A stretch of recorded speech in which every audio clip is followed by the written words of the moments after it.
There's a beautiful island in the Atlantic Ocean 25 miles off the coast of Brazil.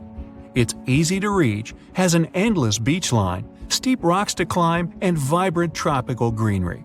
Yet there isn't a single hotel here, no one's hiking on all those rocks, no one's watching sunsets by the ocean, and you'll never see kids build sandcastles on the beach. People left this island a long time ago and will unlikely ever come back to live here. It's been long since taken over by creatures you'd rather never meet. Ilha da Queimada Grande has the highest concentration of venomous snakes in the world. It's the only natural habitat of the golden lancehead viper, one of the most dangerous snakes on the planet. Somewhere between 2,000 and 4,000 of these critters live here. They say you're never more than 3 feet away from meeting one of them on the island. They're like life insurance salesmen. Lancehead vipers have venom that's 3 to 5 times stronger than that of their closest mainland relatives. Evolution helped them to develop it to keep them properly fed. Their only prey is birds that visit the island to rest. Lanceheads have to slither up the rocks for lunch and can't wait and trace those birds like other snakes. So they developed a super venom that works almost instantly. One legend says the snakes ended up in the middle of the ocean thanks to pirates. They were looking for a good place to hide their booty, their gold. The island was a perfect match. They also needed something to protect their treasures from any invaders. So they brought some snakes, and those multiplied quickly. A more realistic explanation involves not humans, but rising sea levels. Snake Island used to be part of the Brazilian mainland, but the sea isolated it from the rest of the country around 11,000 years ago. The snakes that ended up on that island were able to spread and thrive because they had no predators to bother them. And when people tried to, let's just say it didn't end well. Another island legend is about a fisherman who came here to pick bananas. He didn't expect he'd have the company of venomous snakes, and they were ecstatic about a new item on the menu. The fisherman ran for his life back to the water, but had been bitten before he managed to jump into his boat. A couple days later, his boat was found, but he didn't make it through the journey. Snake Island has long been uninhabited, but it used to have a human population for a few years, from 1909 to 1920.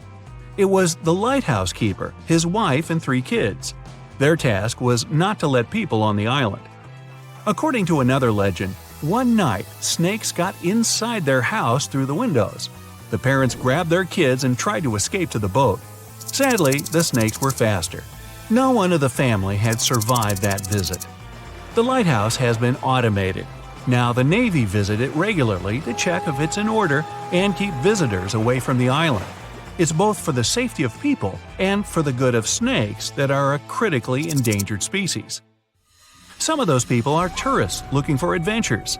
Others are smugglers that capture and sell lanceheads for $10,000 to $30,000. Animal collectors and scientists are willing to pay that price.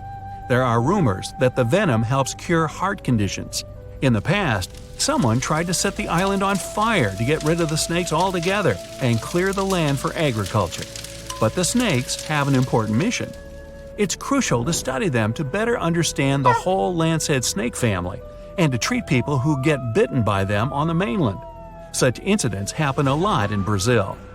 If you really want to visit the island, you have to be one of those biologists or researchers who use it as a real-life lab to study the golden lanceheads. You must go through a lot of paperwork and get an official permission for a visit. There will also always be a doctor in the group to help others if something goes wrong, and Navy officers to make it safe. Elsewhere, there are places where people do survive alongside snakes.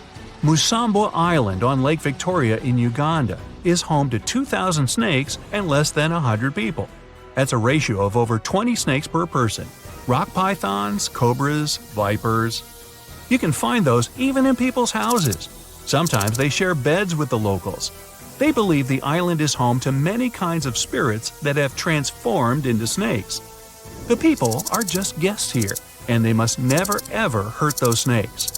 Even if you find a cobra under your pillow, you aren't supposed to scream for help. You'll scare away good luck. And if you hurt a snake, Well, prepare to pack your bags and leave the island for good. There are also monitor lizards on the island. The snakes live in peace with them and the locals. They feed mainly on bird eggs and won't attack you first. The real danger of North Sentinel Island isn't the snakes, it's the people. The island, about the size of Manhattan and surrounded by corals, is home to one of the most isolated tribes on the planet, the Sentinelese.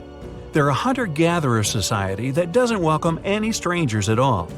The only safe outside visit took place in 1967. Based on what they saw back then, anthropologists guessed there could be anywhere between 50 and a couple hundred people living on the island. No one else in the world speaks or understands their language. Another dangerous place is Makajima Island in Japan, south of Tokyo. It's famous for the active volcano it sits on. There have been 6 eruptions in the last century alone. Poisonous gas has been leaking through the ground ever since the latest incident in 2000. For years, all residents and tourists had to carry gas masks at all times when on the island. When the siren went off, it was a sign to put it on immediately. It meant the sulfur levels in the air had dangerously risen. Luckily, it's been years since the gas masks were necessary. Volcanic activity made Lake Kivu in Africa a dangerous place as well. It sits exactly where tectonic plates are slowly moving away from one another. It makes the Earth's crust thinner and the volcanoes more active. That's why there are hot springs under Kivu that send hot water, carbon dioxide, and methane into the lake. Microorganisms that live in the lake generate more methane.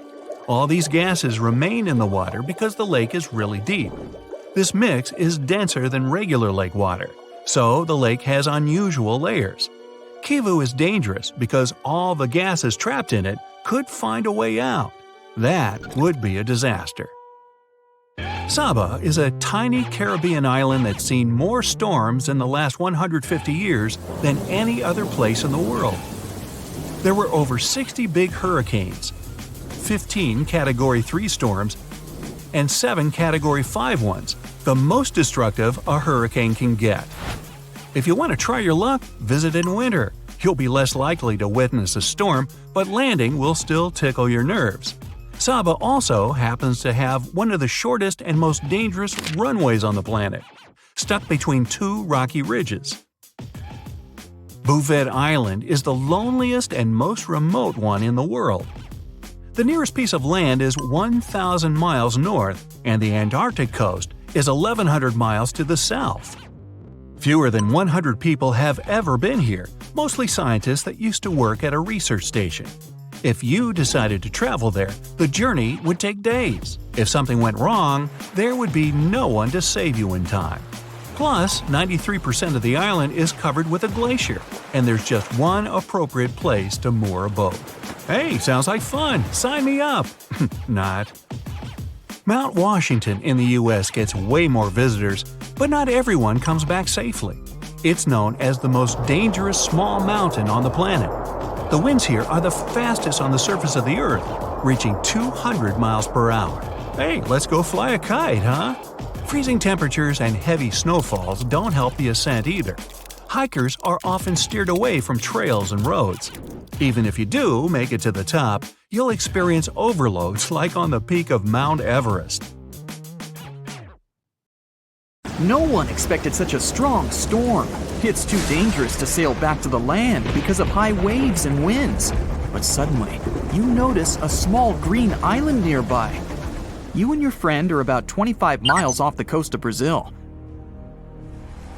You were fishing and didn't notice black clouds obscuring the blue sky.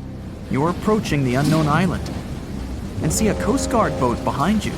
People from there are screaming something to you, but you can't make out the words because of the thunder.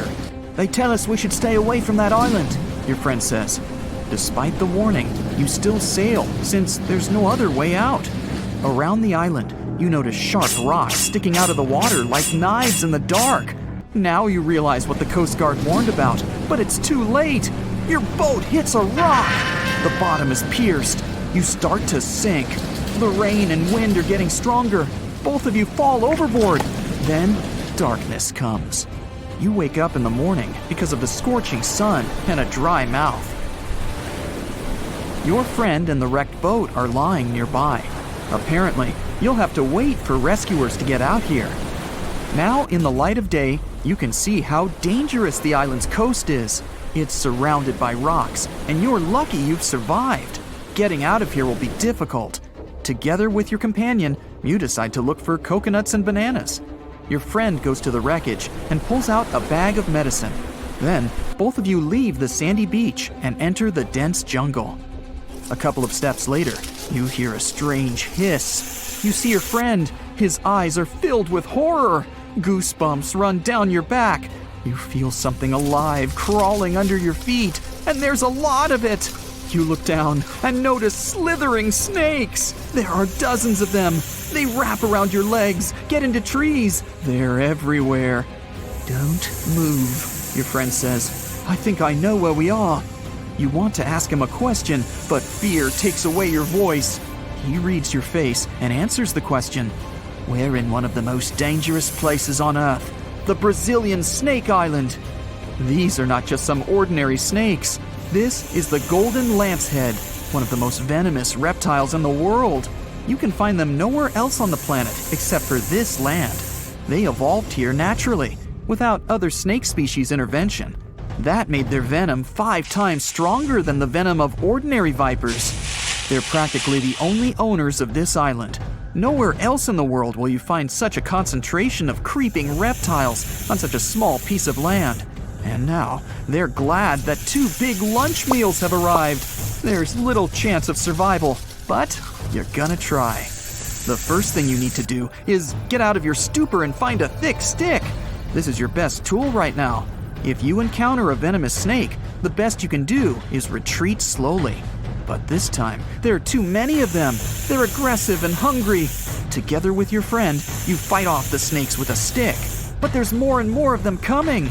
One of them falls on your shoulder from a tree and bites your neck. The poison instantly enters your bloodstream and affects your muscles. It feels like your body is melting. It becomes difficult to move, and your neck swells. Your friend grabs you and carries you deep into the jungle. Here, among the trees, you notice an old lighthouse. Yeah, this building really stands out here. Once a year, the Coast Guard visits it. Your friend breaks down the door and puts you on the floor. You're afraid you won't be able to survive the bite. Fortunately, your friend is a doctor. He injects the necessary medicine and saves your life. You have a few minutes to rest before more danger arises. Your friend tells you that the unique snakes appeared here thousands of years ago. This island was part of Brazil for a long time. Then, massive floods separated it from the continent. This part of the land was cut off from the whole world, which helped the formation of a unique ecosystem inside. Vipers that lived here evolved into golden lanceheads. They quickly became the main masters of the island and destroyed all the other animals. But how did they manage to survive without food? Cut off from the whole world. They did it thanks to nature and evolution. This island is a transit point for many birds. They stop here to rest during long flights. These birds become dinner for the snakes. Previously, a snake bite almost didn't harm the birds. They were frightened and flew away, leaving the snake without food. But over years of evolution, the island's owners have developed such a potent poison that one bite was enough for a bird to never take off again. There's also a legend that a pirate hid treasures here a long time ago. And, so that no one would ever find it, he brought snakes to guard his gold. Of course, there's no chest with coins here, but the island is attractive for modern pirates, even today. Golden lancehead snakes are an expensive commodity, so bad people often visit this place to hunt the reptiles. That's why the Coast Guard is always on duty around the island. People are forbidden to visit this place. And even if someone manages to get past the guards, they will have to face the rocks. Only biologists and scientists have permission to study the local fauna. A necessary condition for a visit is a doctor's presence in the team, so they can save people from the snake's poison. So we have pirates and hordes of poisonous snakes, but there's something else that makes the island even worse. At this moment, you hear rustling all over the building. Thousands of little paws are tapping on the walls and floor. You look around and see lots of giant cockroaches. Some of them are half the size of your palm. They crawl under your clothes. You and your friends scream in fear and run out of the lighthouse. Quickly, you reach the shore and fall into the water. It seems that not a single cockroach is left under your shirt. But that's not all. You hear a strange buzzing sound. You look around and see a dark cloud of flying beetles forming in the sky. It's locusts! Thousands of flying insects are heading in your direction. To avoid a collision, you dive under the water and wait for the cloud to pass by. You go up to the surface and move to the shore. Fortunately, there are almost no snakes here. You and your friend are afraid to approach the jungle and wait for several hours until rescuers arrive. You're nervously painting a pattern on the sand and make a promise that you'll never revisit this place. Finally, you see the lifeguard boat. You're trying to tell them you got here by accident. They believe you and evacuate you from the island. While you're sailing away, you think about what would happen if many poisonous snakes appeared in a village or a small town. It's difficult to imagine what kind of problems people would face. But in fact, there's no need to imagine anything. There is a place on the planet where locals live next to poisonous cobras, but it doesn't create any chaos. A human can live in peace and harmony with reptiles in that village. Welcome to Shetpal village in India. This place has a population of about 2,600, and it's located in the jungle. It's hot here. Locals are friendly and responsive. If you go into one of the houses, you'll see something that seems impossible. The king cobra, whose venom is one of the most dangerous in the world, calmly crawls around furniture and eats eggs and meat that people give. There's even a special corner for the reptile to relax from the scorching sun, drink water, and have a snack. People are happy about the cobra, as if it was a pet. In the village, cobras are everywhere. They come into houses and schools, crawl through the streets, and keep company during dinner. The locals consider them full-fledged residents. They adore them. The snakes are also used to people and don't see them as dangerous. The coolest thing is there has never been a tragic case in the village because of a poisonous bite. There's no other place in the world where cobras live in such harmony with people. Back in 2009, people in Ishikawa, Japan, saw a kind of rain no one's ever seen before. It was raining tadpoles. First reason is that the wind that day was so strong, it lifted and carried all those tadpoles away in no time. The second possible reason is that big birds, such as gulls, just dropped them while they were flying to their nests. Some scientists believe these creatures were hauled off the ground by a waterspout and rained down later. By the way, that day, people found not only tadpoles, but also frogs and fish instead of puddles. And yep, it can be raining worms too. Some people claim they've seen snake rains. Yay! It was a lovely spring in 1876 in Bath County, Kentucky. Mrs. Crouch was making soap in the yard of her house when she suddenly noticed it started raining meat. It wasn't ground meat. Those were large 3 inches in diameter chunks of meat falling right on her. 2 volunteers were brave enough to try that grisly-looking meat of unknown origin, and they said it tasted like lamb or deer. Well, they were no foodies. It turned out to be beef. Such cases were registered in Europe too, and the only logical explanation of meat showers is that buzzards flying over just drop meat pieces they save for lunch. With no luggage, their bodies are lighter and they can fly easier. Wow, I wish it rained donuts on me once. Rains aren't unusual for Oakville, Washington, but this one still doesn't have any solid explanation. Instead of common raindrops, people watch translucent jelly-like blobs falling down from the skies. These little things covered about 20 square miles. Those who got really close to that sort of rain said they felt bad the next day. Scientists studied those blobs and realized they contained human white blood cells, but other tests later showed it wasn't true. Some people think these might have been evaporated jellyfish, which resulted in rain, or it could simply be some waste from a commercial plane. Almost the same thing happened in 2012 in Dorset, UK. During a hailstorm, people found gelatin balls together with hailstones. Researchers collected these goopy balls and stored them in a fridge to study later. Turns out it wasn't necessary since the slimy blobs didn't melt at room temperature. No one is sure even now about where the balls came from, but the first idea was that those were eggs of some aquatic animal carried by birds right up in the sky. Later tests proved that the jelly substance was a chemical that acts as a water lock and is used in many commercial products, even cables to protect them from water. Australian spiders are notorious, and to frighten people, they even learn how to rain. Spider rains are a pretty common thing for Australia because of ballooning. They climb up trees, then spin strands of silk, and that's why the wind can carry them away. Usually people don't notice it, but when it's wet, hundreds of spiders climb up to more desirable places. People say that when it rains or snows, it's possible to see spiders literally drift down on those webs as if they were balloons. If you ever travel to the Mekong Delta, you'll probably have a chance to see glowing balls rising up from the water and beelining straight into the air. The locals call these the Naga fireballs.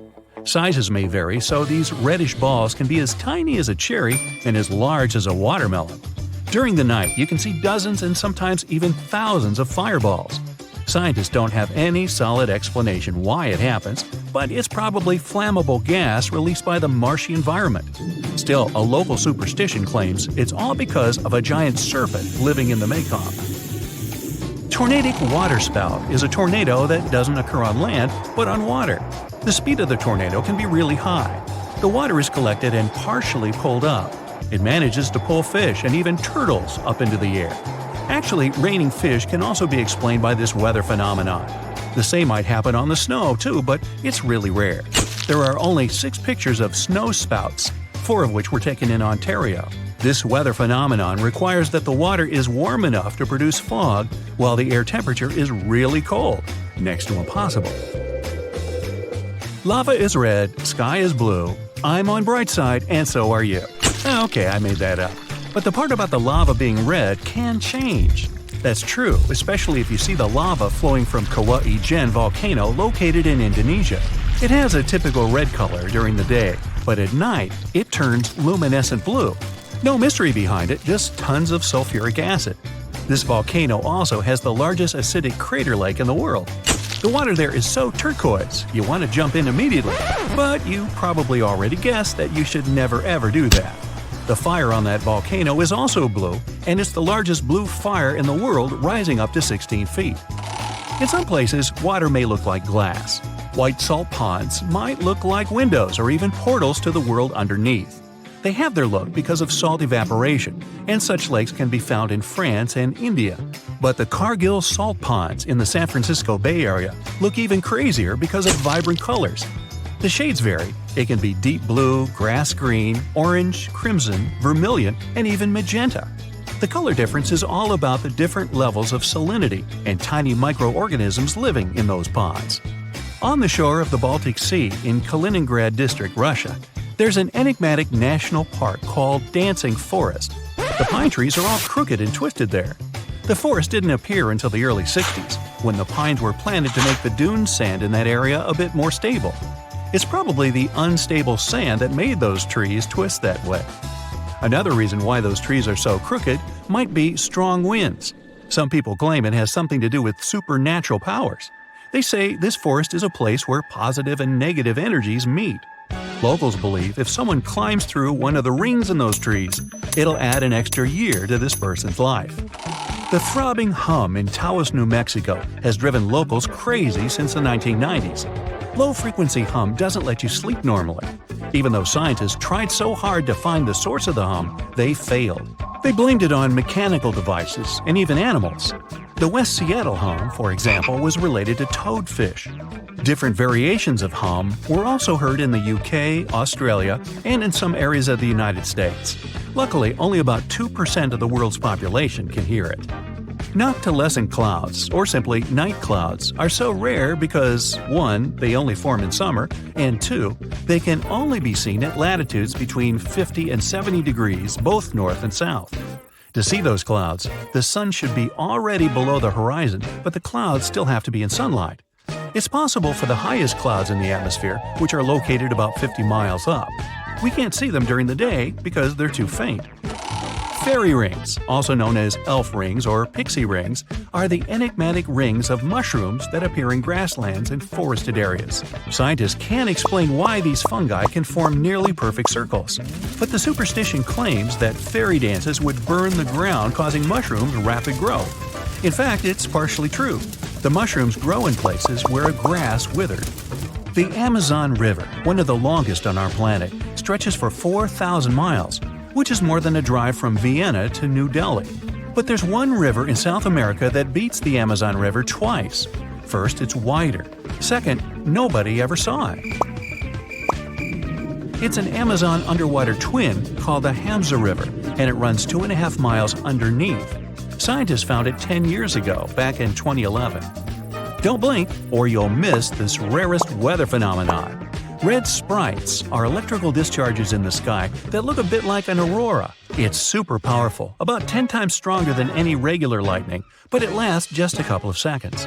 They were first photographed in 1989, and there are still very few photos and video recordings of this lightning.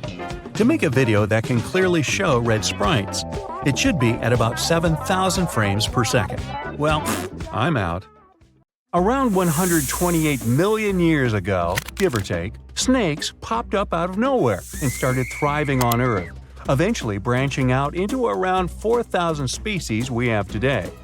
But it's not just because they ditched their limbs and got all long and slithery. Even though there are 25 groups of limbless lizards, snakes are the one who really hit the jackpot in terms of diversity. To figure out what makes snakes so successful, scientists looked at over 60,000 snake and lizard specimens from museums all over the world. According to them, snakes have been evolving faster than lizards in key ways, which gives them the upper hand when it comes to exploring new opportunities. So if you think this is creepy, hey, I'm right there with you. But let's push forward. One major factor of their success is their feeding habits. With their flexible skulls and keen sense of smell, snakes can eat animals way bigger than their heads and track down prey like champs. When dinosaurs got wiped out around 66 million years ago, snakes were ready to adapt to the changing world and fill those empty spots. Now, we're not sure why snakes evolved so quickly, but it's clear that there's something special in the grand scheme of evolution. Just like the sudden explosion of flowering plants, these macroevolutionary singularities have shaped life on our planet in unexpected ways. Now, snakes can be found almost everywhere on Earth, showing off a wide range of traits and habitats. They can be found in deserts, rainforests, grasslands, and even deep oceans. All snakes are predators, munching on different prey, including insects, small vertebrates, other snakes, and sometimes even larger mammals or humans. Ow! However, you won't see any snakes in Ireland. Why?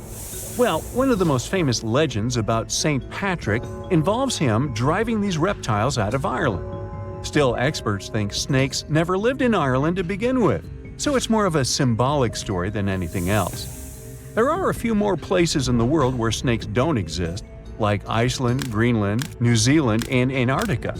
New Zealand's lack of snakes is especially intriguing, considering its proximity to snake-heavy Australia. The reason for this seems to be the country's ever-changing climate, which makes it difficult for snakes to thrive. Now, even though New Zealand is snake-free, sea snakes occasionally make an appearance in its waters. The yellow-bellied sea snake and the yellow-lipped sea crate are known to visit the island every now and then. So when it comes to what country has the most snakes, Brazil takes the prize. With over 375 species calling it home, Brazil has a mix of harmless and dangerous snakes. The country's vast rainforests provide a perfect habitat for these reptiles, including famous constrictors like the anaconda, the boa constrictor, and the emerald tree boa. Brazil is also home to venomous snakes, such as the fer-de-lance and coral snakes. However, if you fear going to a Rio carnival just because you're terrified of Brazilian snakes, I've got some news for you. Out of 4,000 snake species in the world, only around 600 are venomous, and only about 200 of them can cause harm to humans. So, fatal snake bites are less common than people might think. Chances you stumble upon a bad snake are like 5%. Now, it's hard to say exactly how many individual snakes there are out there, as they tend to, keep to themselves. However, scientists can make estimates about the number of specific species. For example, they believe that there could be as many as 1 million common garter snakes in the wild. Cute little guys. Unlike the super widespread common garter, the St. Lucia racer is one of the rarest snakes in the world. It had quite a roller coaster of a story.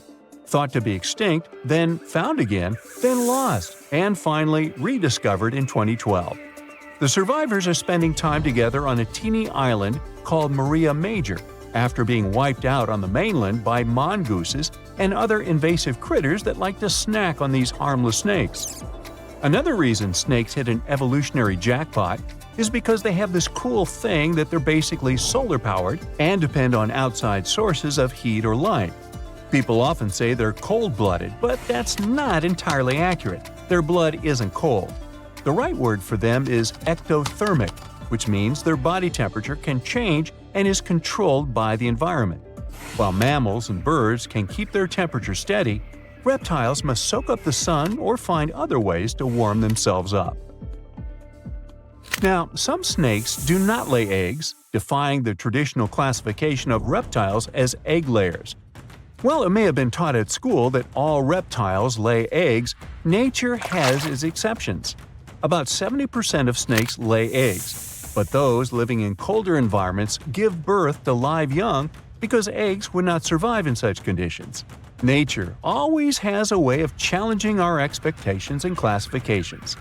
Snakes are a successful group of tetrapods, even though they don't have the 4 key-footed feature that tetrapods are named after. Despite this, or maybe because of it, snakes are super diverse. It might seem like this diversity dates way back to the times of dinosaurs, over 100 million years ago. But modern snakes seem to have emerged more recently.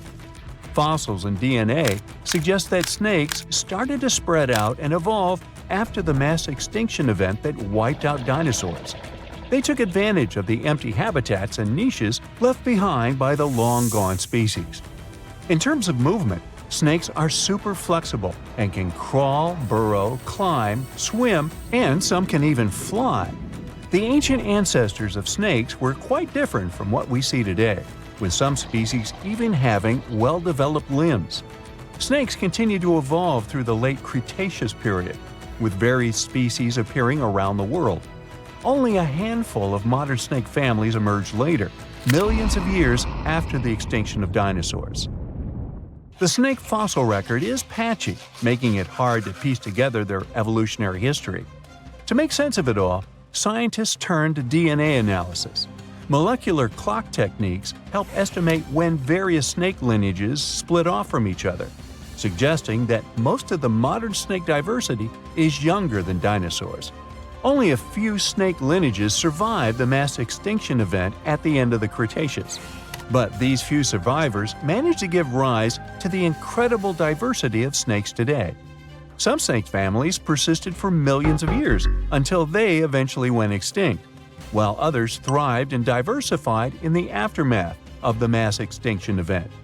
This pattern of survival and rapid diversification resembles what we see in the bird and mammal fossil records after the extinction of dinosaurs. The ability to burrow, hunt in the dark, and go long periods without food helped some snakes survive the chaos after the mass extinction. Their flexibility and adaptability allowed them to find shelter and thrive when other species couldn't. Snakes can be some of the scariest animals around. Most snake species are harmless and don't bother humans. Even if they wanted to, most snakes are too small to pose a real threat to people. But there are some big snakes out there that can eat surprising things. The largest animal ever eaten by a snake was a 150-pound hyena devoured by an African rock python. I'll bet that hyena wasn't laughing then, huh? Before that, the biggest meal on record was a 130-pound impala eaten by a rock python. That's impressive. The biggest snakes in the world are constrictors. They tend to suffocate their prey. To eat large prey, the snake itself has to be huge. African rock pythons, green anacondas, Reticulated pythons, Burmese pythons, Indian pythons, and amethystine pythons are all contenders for the title of the largest snake in the world. They can grow to incredible lengths and weights. And that's it. I'm done with snakes now. Ew. Snakes, crocodiles, big lizards. Not exactly a big deal. I mean, I guess they're less scary and Whoa, I take it back. Crocodile monitors are the only reptiles, other than snakes of course, that have forked tongues. No, we're not counting telemarketers. Somehow, that tongue helps them pick up delicious scents. Oh, and they're also called tree crocodiles. So, if you ever thought you'd be safe up in a tree if you got chased by a crocodile, better think again. They're full of surprises, including impressive tree climbing skills. They're quite aggressive, and luckily, they live far, far away, somewhere in the mountains of New Guinea. It may not be the giant dragon you saw in that fantasy movie last week, but the Komodo dragon is scary in its own way. The biggest living lizard even has its own island named after it. If you're ever in Indonesia, 300 pounds, 10 feet long, definitely worth a look, from a distance. This lizard tends to dig a huge hole where it lays its eggs. As soon as the younger ones gain some strength, they run away from home and climb up the nearest tree. Not because they're being rebellious, more to avoid being eaten. Yep, they don't have the best parents in the world since, well, Komodo dragons sometimes eat other Komodo dragons. So, yeah. This turtle is all about breaking stereotypes. It looks like a dinosaur tried to crash the annual turtle Halloween party. A ridged shell, rough skin, and an insanely strong bite. Definitely not your average turtle. They live in swamps and freshwater lakes, and are definitely the largest and meanest looking of all snapping turtles out there. They're also the heaviest. The biggest one ever found weighed almost 250 pounds. Because of the algae growing on their shells, you might think you're looking at some sort of oddly shaped rock sticking out of the water. Finally, a scary movie starring a turtle as a bad guy. They walk at night and will literally eat everything they find. I'm talking snakes, opossums, water birds, squirrels, other turtles, and this is the impressive part, even some smaller alligators. I don't know if I'm ever going to swim in a lake again. Snake time. Beady little eyes, crazy colored skin. Yeah, that's not the case with the Madagascar blind snake. These small reptiles look like skinny pink worms, and you're not exactly going to stumble across them in the wild. They live underground, and yes, they have really poor vision. They can only see blurry shapes and shadows. That's why they mainly hunt by smell. Blind snakes in general can grow up to a foot long, and they live on all continents except Antarctica. And speaking of snakes, I just can't leave out the cobra. Yellow, black, striped, so many patterns and colors, but there's one, you better hope you never meet her, the queen, the red spitting cobra. This one won't bite you to inject its venom. It's got a bit more of a rude approach.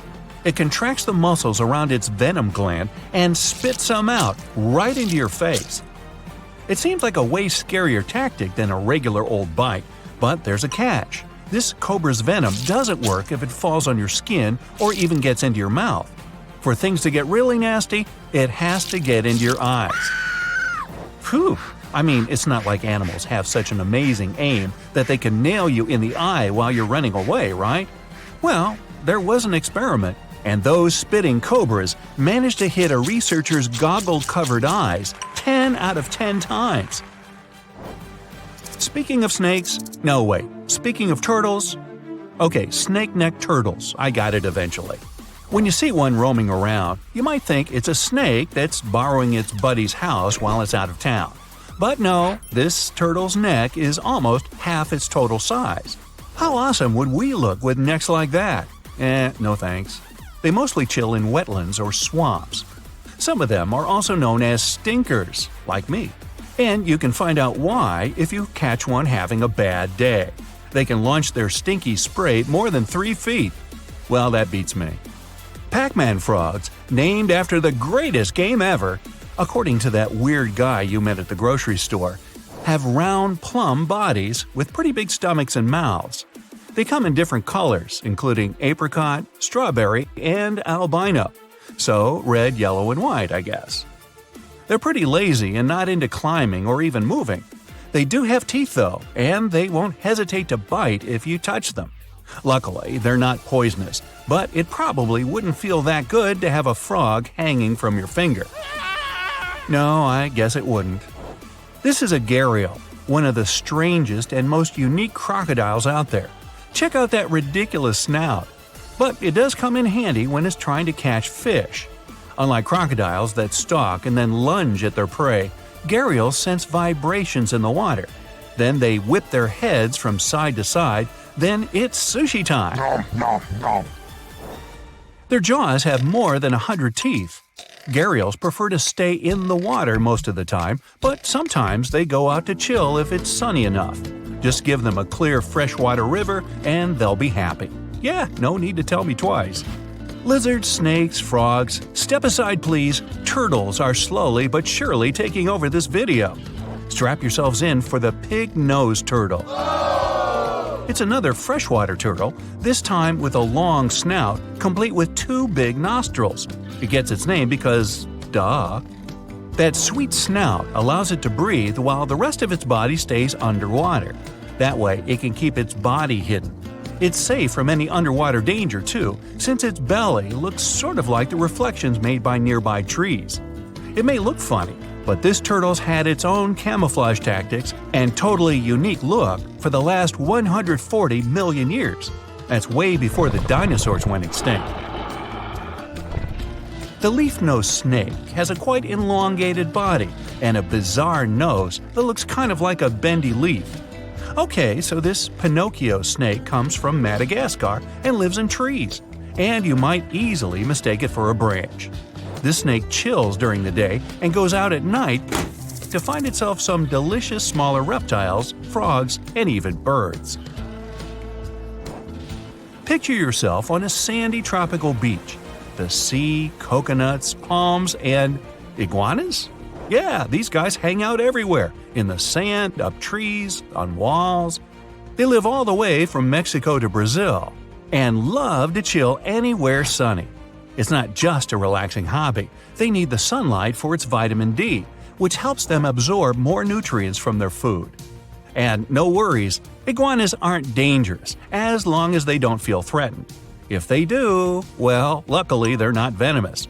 But they do have sharp teeth that can cause some serious discomfort. Oh, and you know how those smaller lizards lose their tail when they get stuck or when you step on them? The same thing happens to iguanas. A legless lizard is a reptile that's always getting mistaken for a snake. It actually lost its legs and arms, not overnight of course, but through millions of years of evolution. Snakes lost their legs and arms even earlier. Still, there are real differences between them. If you get up close and personal with a legless lizard, you'll see that it blinks. But snakes, on the other hand, they don't even have eyelids. They protect their eyes with see-through membranes. Snakes actually have shorter tails, while legless lizards, well, they're mostly tail. Now you're totally ready for next Monday's quiz night, Reptile Edition. Gotta say it again, turtles are rocking this video. And this time, I mean literally. Mary River turtles look just awesome. It's not like you see a reptile with a green mohawk every day. But this little turtle has a secret. That's not its natural hair. It's actually algae. Ooh, slimy. You're strapped in a boat cruising down the Amazon River with the sun scorching hot. As you check out your map, your boat starts rocking back and forth. The water is starting to get more intense, so you hang on for dear life.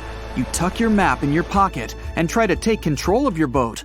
You strike some jagged rocks and duck low to avoid tree branches. Your boat strikes a large rock out of nowhere and capsizes. You're swimming in the murky green water. While you're trying your best to get ashore, your boat gets washed away. Underneath the water lies a whole new world of bizarre and dangerous animals. Candiru fish are snake-like creatures that can grow up to 16 inches long. Arapimus can weigh more than an adult male and are taller than most basketball players. They're the biggest freshwater fish in South America. They have a hybrid gill system that forces them to pop up to the surface every 5 to 15 minutes to breathe in oxygen for their large swim bladder. You swim out of the raging water and dry yourself off. Oh no, your map is completely soaked. There's no way you can get to your destination without it. You venture into the thick rainforest, shoving the branches and leaves away.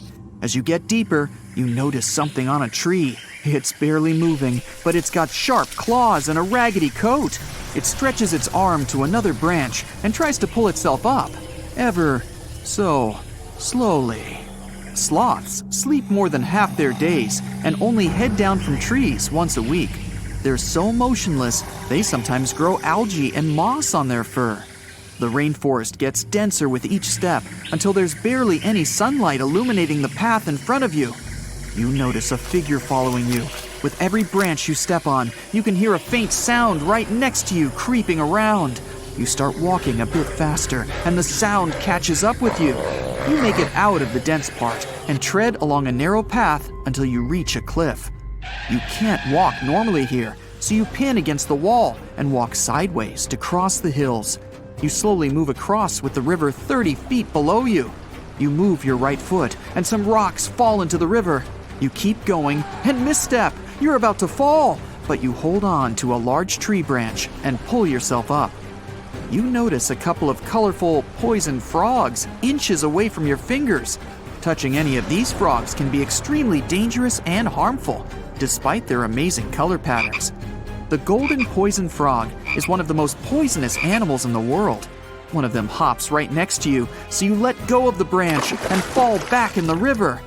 The river is washing you down until you reach a calm current. Underneath you is a swarm of piranhas swimming with their sharp teeth. The red color on their skin is unmistakable, so you swim off like an Olympic athlete. Piranhas will eat anything that gets in their way, no matter the size. You grip onto a log and climb up a small rock to catch your breath. There's a huge electric eel underneath the rock. Despite their name, they're more related to catfish than eels. They use their powerful 600 volts of electricity to defend themselves and catch food. You're stuck, unless you're like the common basilisk that can run on the water like a jet ski. These incredible lizards have special webbing on their toes and can run the distance of a basketball court. You hop on a bunch of rocks until you reach the land. You continue walking along the riverbank until you come across a moving rock. You rub your eyes and see it moving again. It's a dinosaur-looking turtle that resembles a crocodile with armor. The mata mata is a freshwater turtle that disguises itself with its surroundings to catch prey. Their heads stretch longer than their bodies. You shimmy your way past it and continue. You head back into the rainforest and find a spot to rest. Wait, there are giant ants everywhere. They're the biggest ants in the world and can produce one of the most painful stings out there, even comparable to a wasp's sting. You immediately get up and find another place to rest. As you continue walking along, you notice the same feeling of something following you. You can hear some leaves rustling, but it's getting dark and there's no way of telling. You find a nice little spot to build a campfire and catch some Z's. But in the Amazon, everything is a threat, except for those cute capybaras wandering around. They live in groups next to water sources. They're also the biggest rodents in the world. You don't need to worry about them if you're stuck in the middle of the Amazon rainforest. Suddenly, you feel something slithering up next to you. You look down and see a massive green anaconda just about to constrict you. They are the heaviest snakes in the world and can grow up to 20 feet long and have a huge appetite.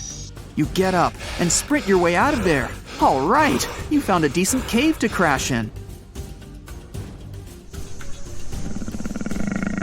It's daytime again, and you're still alive. You continue walking along the rainforest. You were able to find some breakfast to boost your energy for the rest of the day. You spot something on a tree that looks like a branch, but it's actually a potu, a master of disguise that can spend days motionless on broken tree branches. These bizarre birds use those branches as their permanent home, where they lay their eggs and chill all day. You continue your way through the rainforest and see a Brazilian wandering spider crawling on a tree branch right in front of you. 8 of these species can be found in the Amazon area. They are some of the most aggressive and venomous spiders out there. So, you make a big detour and walk away from it. You feel someone walking next to you again, but you still can't figure out what it is. You see a steep cliff with a waterfall hitting a large lake ahead of you. Looks peaceful, until you see a team of black caimans gathering around the shore. They're the biggest predators in the whole Amazon ecosystem and feed on anything that moves. It's a good thing you're on high ground, otherwise, whoa! You slip and fall down the river, right on the deep end. So far, no caimans spotted you. You swim underwater and try to get to the opposite end of where the reptiles are. As you climb out and dry yourself off, you notice some large black spots on you. You try pulling them off, but they've latched on pretty hard. The Amazon giant leech finds its target by tracking movement and shadow. Once they attach themselves to the skin, it's extremely difficult to extract them. The best way to do so is to slide your finger next to its mouth and pull it off slowly. Ugh. You manage to get them off your body and see that the caimans are swimming towards you. You're pinned to the wall with the lake of hungry reptiles approaching. Suddenly, a pink dolphin jumps out of the water and splashes all over them. They can grow larger than humans and are the celebrities of the Amazon. Scientists think they get their color from the blood capillaries on their skin. The Amazon even has bull sharks swimming around. These carnivorous giant fish are threatening to humans and can swim in both saltwater and freshwater. These sharks prey on anything within their reach, including other sharks. The dolphin distracted the caimans, so you climb up the cliff and try to find the best way to escape. Opened jaws waiting for you to fall into the pit are right below you. You're lucky enough to escape to the top, but as your arms pull you up, the first thing that you see is a jaguar looking straight at you. It's the creature that's been following you this whole time. You get up while it starts circling you, timing its strike.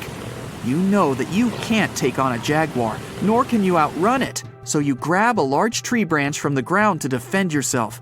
It jumps at you, but you duck down in time. The jaguar lands in the water far away from the caiman crocs. It's a good thing these large kitties are excellent swimmers. You pick yourself up and continue. And to your surprise, you find your boat again. You fix it up and sail your way out of the Amazon. Whew! About a third of all grown-ups have a snake phobia. But if you decide to become an astronaut not to have to deal with them, it might not be a great idea. According to Story Musgrave, there are snakes in space. Musgrave is one of the most experienced astronauts in the world right now. He is the second astronaut who managed to go on 6 space flights and fly on all the space shuttles. With that much experience and time in space, he has to have 1 or 2 space horror stories in his career. Once on a space mission, he looked out of the window and saw something resembling a snake. Musgrave said it was 6 to 8 feet long and looked like a snake. But many people don't believe his story. They claim it was some trash floating in space or something that had detached from the spacecraft. But the astronaut went on another mission and saw the creature again. The first time he spotted it, it could be some detached piece from the spacecraft. But what are the chances of that happening twice? He gave many interviews in which he explained these crazy encounters. Let's hope those snakes stay in space and don't come crashing down on Earth. If they are real, of course. Snake rain would not be fun. As we all know, space is like a giant vacuum chamber with 0 air, and sound can't travel there, making this story even more terrifying. To communicate, astronauts have a special system in their suits to exchange information. Young Li Wei shared his terrifying experience, and it's hard to believe it actually happened. You would be terrified if you were alone at home and someone started knocking on your door at night. Of course, if you weren't expecting anyone. Imagine the same scenario, but you're in space. You hear some knocking. You have nowhere to run. You're trapped in a metal can, floating into nothingness. Young was sitting in his spacecraft, minding his own business, when he suddenly heard knocking coming from outside. How is it possible? Sound can't travel in space. The noise was unique. The astronaut described it as if someone had been knocking on an iron bucket with a wooden hammer. Liwei looked outside, but to his surprise, there was nothing there. He investigated a bit more, but couldn't find the source of the sound. When Young returned to Earth, he was eager to tell scientists about what had happened, but he could not recreate the sound. To add fuel to the fire, his colleagues, who were on the same mission from 2005 to 2008, said they had also heard knocking similar to what Young had reported. This is still a mystery. Nobody knows what happened then. Maybe it was just spacecraft noise, like those your house randomly makes. We've already mentioned that sound can't travel in space, but that doesn't stop weird noises. The Apollo 10 mission was one of the most significant space missions ever, so astronauts had to ensure everything was perfect before they went on a moon exploration journey. 3 people were on that mission: Thomas Stafford, module pilot John Young, and lunar module pilot Eugene Cernan. They had to do tons of gear tests for the upcoming Apollo 11 missions. The astronauts were circling the moon when they heard music coming from somewhere. It wasn't like Ed Sheeran's concert, it was more like constant loud screaming. Then, it was quiet whistling. They were terrified. Imagine being in space for the first time and hearing weird noises. The sounds lasted for a whole hour. The astronauts had never heard anything like that before. The sound was otherworldly and creepy. When they returned to Earth, they didn't know if they should tell someone about their experience because it was hard to believe. Michael Collins, an astronaut from the Apollo 11 mission, later shared that he had also heard this sound.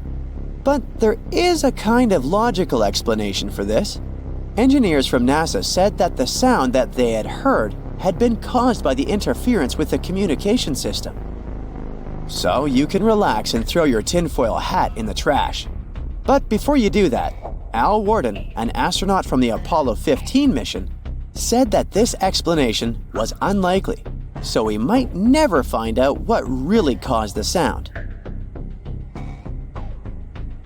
Leroy Chiao was the commander of the International Space Station in 2005.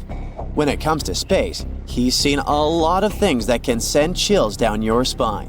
One encounter he and his crew had will live on in their head rent-free forever. Chow was sitting in the space station doing his job when he suddenly spotted light from the corner of his eye. He took a closer look, and it resembled an upside-down V, floating and glowing in space. Leroy later explained that he hadn't been scared by the object. Quite the opposite. He was extremely excited to see it, even though he had no idea what it was. His crew also saw the strange object. Chow was convinced he was visited by something not from Earth. His team could also vouch that indeed they saw something unexplainable. The information about this encounter is all over the internet, and many people are skeptical. It could have been anything. There are more than 10,000 satellites in space right now. It could have been a satellite floating in space. Another theory is that those were lights reflecting from a fishing boat on Earth. But who knows? There may be another logical explanation for this phenomenon waiting to be discovered. Horror stories don't stop there. This one is hard to believe, and it's up to you to figure out if it's true. Astronaut Alan Bean was the 4th individual to set foot on the moon's surface. When he was on the Apollo 12 mission, he claimed he saw a unique shape on the moon. It was shiny and shaped like a shoe. It's hard to know what he saw because he passed away in 2018. Chinese lunar rover Yutu 2 also discovered some shiny substance on the moon. Scientists say it was something gel-like. It could be a glaze that formed when something impacted the moon's surface, like a meteorite or something else. But in the future, we might find a better explanation for this strange find. This may sound wicked, but many countries send animals to space before humans follow them. Take Miss Baker, a squirrel monkey, Ham the chimp, and many more. Many of these animals returned to Earth safely and lived happily ever after. like Ham the chimp that lived for 26 years. But some weren't so lucky. Astronauts are still creeped out when they see animals floating in space. Imagine seeing something like that in a dark vacuum. No matter how tough you are, after that, you will be afraid of your own shadow. This may be sad, but it was an essential step in space exploration. The following horror story comes from space engineer Musa Manarov. This guy came across something that made scientists confused. He was shooting a video of space when he accidentally filmed some shiny object flying in the distance. The thing had a cylindrical shape, and Manarov thought it was something that had detached from the spacecraft. But he was unsure because it moved in a unique way. When you think of a creepy space story, the first thing that comes to your mind is some creature crawling on the spacecraft, or some weird object flying in space. But all those things are highly unlikely to happen. When somebody asked Chris Hadfield what the scariest thing about space was, he said it was asteroids. There are thousands of them in space, and the spacecraft is constantly getting hit by them. Chris said that he'd always heard sounds from asteroids hitting his spacecraft. He also mentioned that the spacecraft's solar panels were covered with holes. And you never know whether a giant asteroid will come and hit your spacecraft.